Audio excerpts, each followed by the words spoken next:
Bonjour les amis. Aujourd'hui, je dois vous dire que je suis à la fois un peu triste, mais tout de même très serein. Un peu triste, puisque comme vous pouvez facilement le réaliser, le passage du temps a laissé son empreinte en autant que je suis concerné. Par contre, je suis serein puisque la relève est bien là, bien présente.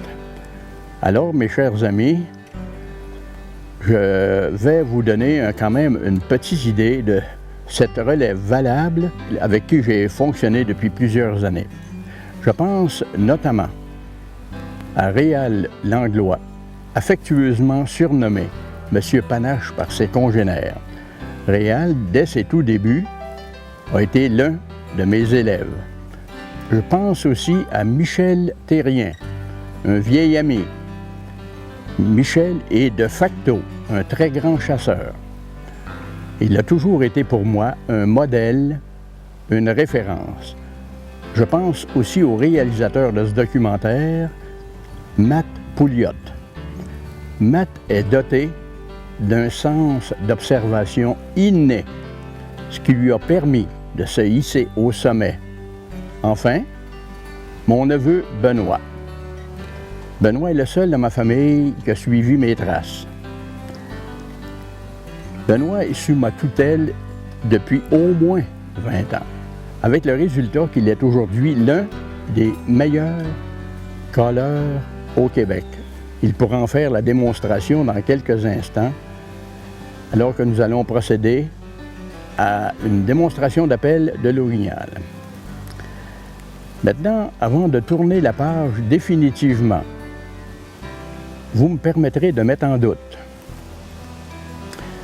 Et j'ai de fortes réserves à cet effet-là.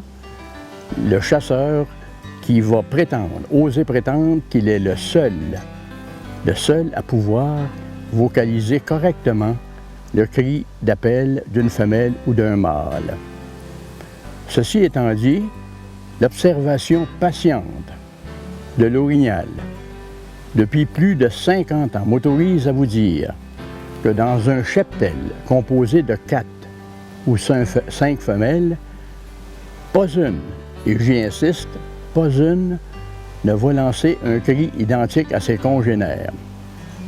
Alors c'est tout à la fois vous dire que vous ne devez pas faire l'impossible pour tenter d'imiter les cris de Réal Langlois, de Michel Thérien, de Matt Pouliot, de Benoît ou même de moi. L'important, c'est que vos cris soient réalistes. Réalistes au niveau de l'intensité sonore, au niveau des hertz et au niveau de la durée. Tantôt, j'aurai l'occasion d'élaborer là-dessus.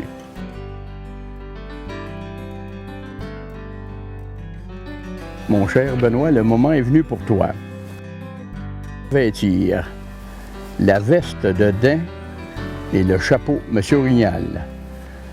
Je suis fier de toi et fier pour toi parce que tu es d'une certaine façon l'élève qui a dépassé son maître. Moi, je suis d'ores et déjà assuré que les chasseurs sont anxieux de t'entendre caler l'orignal. Alors, voudrais-tu revêtir la veste immédiatement? Eh bien, merci beaucoup, Pierre, de ton hospitalité. Ça me fait bien plaisir. Puis, ça me fait grand plaisir que je vais mettre le chapeau de M. Orignal. C'est un honneur pour moi.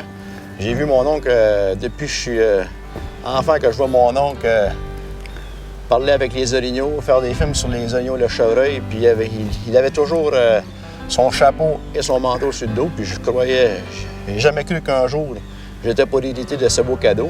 Ça me fait vraiment plaisir aujourd'hui de revêtir le chapeau et le manteau. Bon, vas-y, Benoît, puis on va procéder sans délai à l'appel de l'orignal, tout en expliquant les tenants et aboutissants d'un cri réaliste. Alors, si tu expliquais un peu quand tu procèdes au premier cri, ce qu'on appelle le cri de premier contact. Le cri de premier contact, c'est un cri, pour annoncer sa présence sur votre territoire de chasse. C'est surtout pour se faire entendre, pour être capable que le mâle dominant ou le jeune mâle que vous chassez puisse prendre contact avec vous. Si Pierre peut commencer avec un appel de premier contact. De premier contact.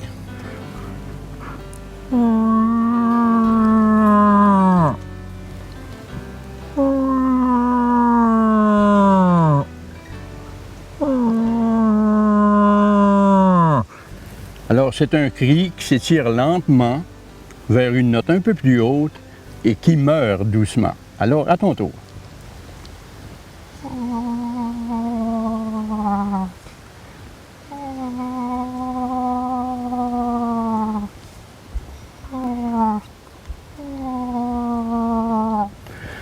Maintenant, pour que le cri soit réaliste, il est important de ne pas étirer trop le cri. À peu près 2 secondes, 2 secondes et demie, 3 secondes. Ce qui est important aussi, comme Pierre disait, les hertz et les secondes, mais c'est aussi de mettre beaucoup d'émotion dans votre vocalise.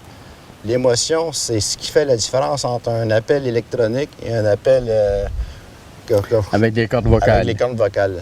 Le côté électronique fait en sorte que c'est une tonalité monocorde. Toujours sur le même son. Est-ce que quand vous mettez de l'émotion, c'est ce qui va faire la différence en ce que l'animal va être capable de percevoir comme réalité.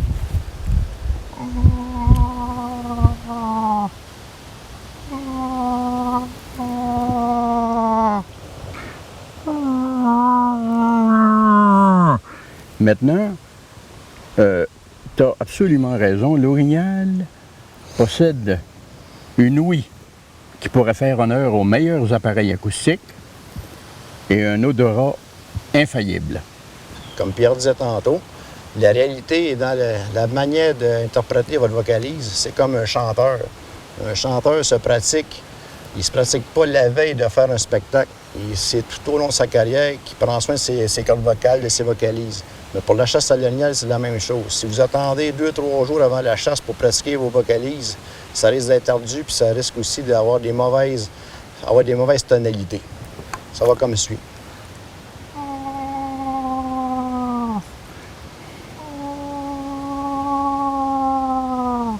Alors, l'intensité de ce cri-là ne doit pas dépasser 17-18 décibels. Les gens me disent, oui, mais c'est quoi 17-18 décibels? Bien, quand 2 personnes ou 3 personnes se parlent normalement autour d'une table, ça équivaut à peu près à 17-18 décibels.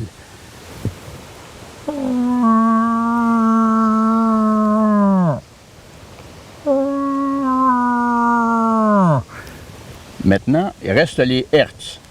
Les hertz.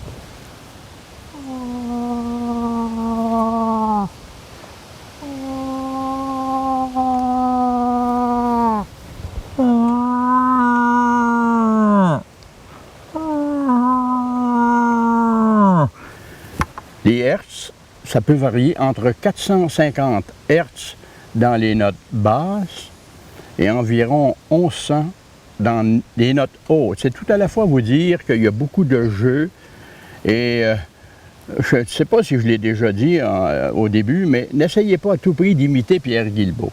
L'important, c'est que vos cris soient réalistes. Si vous avez la chance d'entendre des orignaux vocaliser, c'est le meilleur professeur que vous pouvez pas avoir. Le cri, maintenant, tant attendu, le cri d'accouplement. Alors, on y va pour 2-3 petits cris d'accouplement. Le cri d'accouplement, c'est vraiment le cri de finition. C'est le moment où la femelle, l'orignal, rentre dans son oestrus, dans ses 24 heures de chaleur, comme on peut appeler. C'est ce moment-là qui est le plus critique.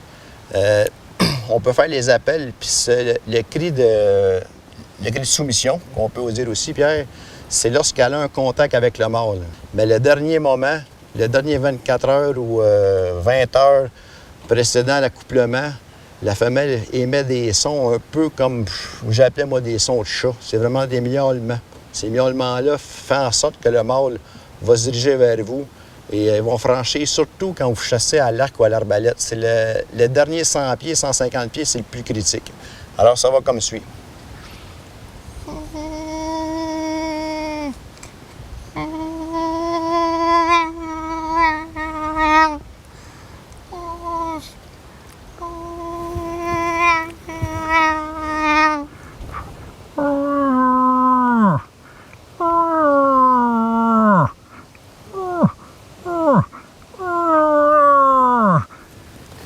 la femelle est sexuellement réceptive, qu'elle est prête à recevoir le mâle, c'est pas le temps de lancer des grands cris d'appel, à faire vibrer les montagnes, mais plutôt de lancer ces petits cris, ce qu'on appelle, Benoît appelait ça des cris également de soumission ou d'accouplement.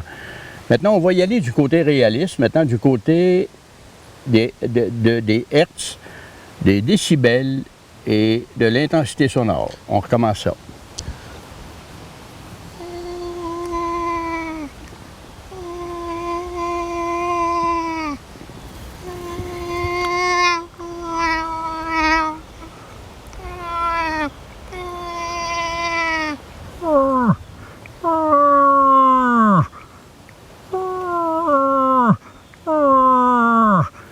Alors, ça peut durer environ une seconde et demie au maximum. Et puis, c'est comme je disais tantôt, comme l'appel de prise de contact, il faut mettre beaucoup d'émotion. Alors, si vous voulez avoir un orignal à portée raisonnable d'arc, d'arbalète ou de carabine, l'erreur courante, l'erreur classique de tous les chasseurs, c'est d'appeler l'orignal quand il est près de lui trop fort. Il faut lancer des grands cris. Alors, on refait le cri de soumission ou le cri d'accouplement pour expliquer maintenant l'intensité sonore. Il faut toujours ajuster nos appels en fonction du mâle réceptif. C'est le mâle réceptif qui va vous dire qu'est-ce qu'il va avoir comme appel. C'est lui qui est le maître d'œuvre. C'est lui qui est juste à observer son comportement, à regarder aussi, à écouter ses vocalises. C'est lui qui va émettre des sons pour vous dire ce qu'il veut. À mesure que vous allez évoluer dans vos vocalises, s'il s'éloigne de vous, ça veut donc dire que vos vocalises ne sont pas à la hauteur. S'ils approchent de vous, continuez les mêmes vocalises. Si les vocalises que vous émettez fonctionnent, c'est que le mâle recherchait ces vocalises-là. On y va encore?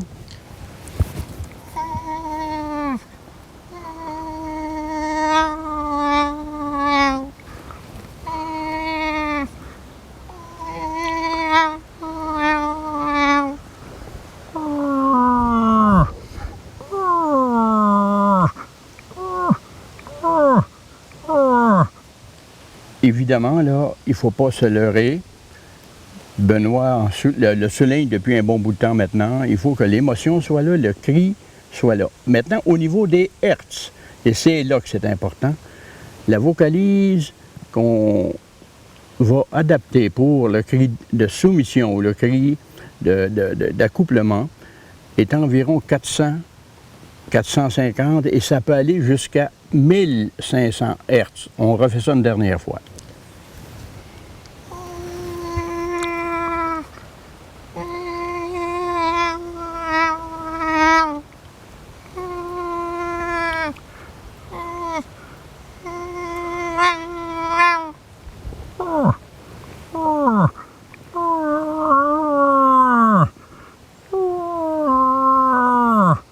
Alors, mon cher Benoît, le moment tant attendu, c'est de pouvoir vocaliser la réponse du mâle, et c'est là que les gens vont réellement voir que c'est l'élève qui a dépassé son maître. Alors, voudrais-tu nous expliquer un peu la façon de procéder pour vocaliser ce cri-là? La meilleure méthode pour faire les vocalises de mâle dominant, c'est surtout si vous avez la chance d'avoir des images et des sons véridiques sur les vocalises du mâle, ça a une valeur ajoutée. On n'apprend pas à faire des vocalises de mâle sans avoir écouté ou entendu des mâles faire ce son. C'est quand même un son qui vient de l'intérieur. Guttural. Guttural. Et puis, le mâle dominant, avec le temps, j'ai constaté que les jeunes mâles de 1 an, 2 ans, 3 ans, ils ne faisaient pas le claquement qu'on entend des fois, le claquement au palais. Ce claquement-là est plus réservé pour les mâles dominants. Et puis, c'est ce genre de mâle dominant-là qui va provoquer le mâle qui a sur votre territoire. Surtout si le mâle est en 2, 3 ou une femelle avec lui. Si vous faites un mâle dominant qui est entré dans son secteur, c'est certain qu'il va vous le provoquer. Alors, on y va pour la réponse du mâle. Pour faire la réponse du mâle, je vais me lever me lever debout parce que en étant assis, ça va. Moi, c'est comme on est comme un chanteur quand on fait des vocalises. Surtout à la chasse, toutes les vocalises que je fais, c'est tout le temps debout. Jamais assis, même si je suis dans une cache fermée, je descends au sol pour faire mes vocalises. Assis, c'est comme on est comme un chanteur.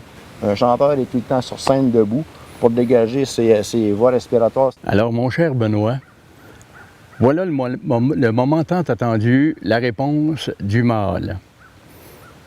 Alors, je vais te demander de faire quelques réponses et de mon côté, moi, je vais faire des frottis pour ajouter, enrichir ton cri d'appel. Au réaliste. Oui.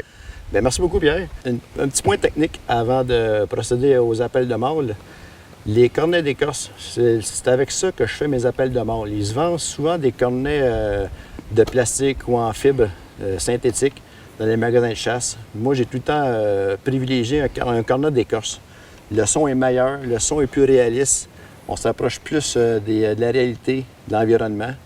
Et surtout aussi, les cornets qu'ils vendent dans les magasins de chasse et pêche, ils ont des embouts assez refermés. Moi, j'ai coupé l'embout pour être capable vraiment de mettre ma bouche au complet à l'intérieur. C'est ce qui fait la différence. Ce qui me permet d'être capable d'ouvrir et de fermer mes lèvres.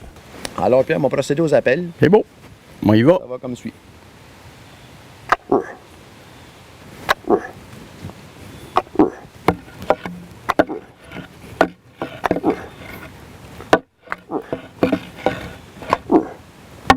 On peut mettre, comme Pierre fait, pour ajouter au réalisme, des coups de panache, tout en se déplaçant. On frotte un panache dans les branches, pour notre cheminement. On émet vocalise. Souvent, c'est pas toujours la même fréquence. Ce qui est important, c'est de ne pas toujours avoir la même tonalité, d'avoir toujours le même timing. C'est de varier dans notre temps.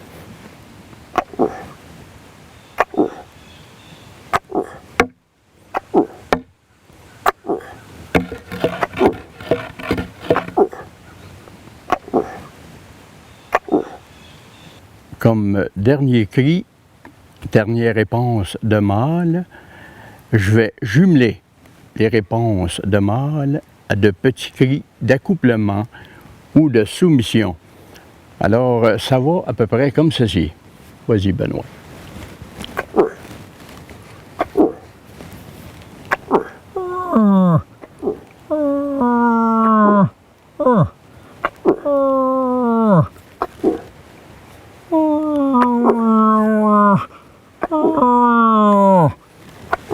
Parfait. Mon cher Benoît, malgré mes 50 quelques années de chasse, entendre ces réponses de mâle, c'est un peu de la musique à mes oreilles. Alors, merci, mon cher Benoît. Ça fait un plaisir. Ça a été bien agréable. Ça fait un plaisir. Et pour le reste, bonne chance. Moi, je vais me réserver un droit de non-intervention maintenant, mettant à tout l'espace. Bonne chasse. Merci beaucoup. Merci. Pour terminer, Pierre, on ne peut pas se quitter sans que tu nous fasses le poème de M. Orignal sur l'Orignal lui-même. Alors, je te laisse la place et le mot de la fin. Oui, bien sûr. Alors, pour la circonstance, j'aimerais faire un petit clin d'œil aux vieux de la vieille, ceux qui me suivent depuis plus d'un demi-siècle, en leur récitant ce poème. Donc, voici pour toutes et tous, jeunes comme vieux, le poème en question. Orignal, ô Orignal, puisses-tu à jamais fouler de tes lourdes pattes silencieuses le sol de nos grandes solitudes sauvages québécoises, et puisses-tu jusqu'à la fin des temps continuer à faire vibrer les fibres les plus sensibles de tous les némrodes de ta réponse profonde et gutturale.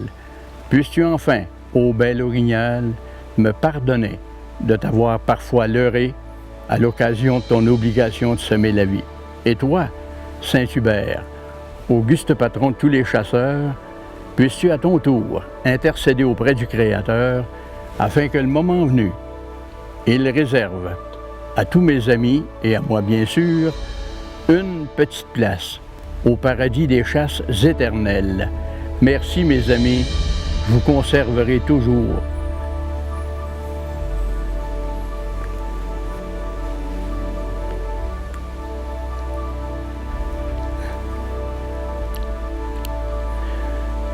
Merci mes amis, je vous conserverai toujours le meilleur de mon amitié.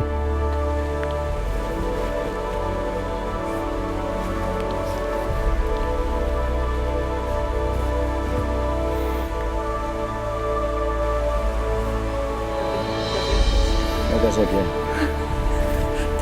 Regarde ça. Ah, bien, c'est Parfait. parfait.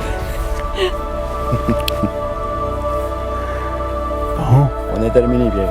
on a terminé.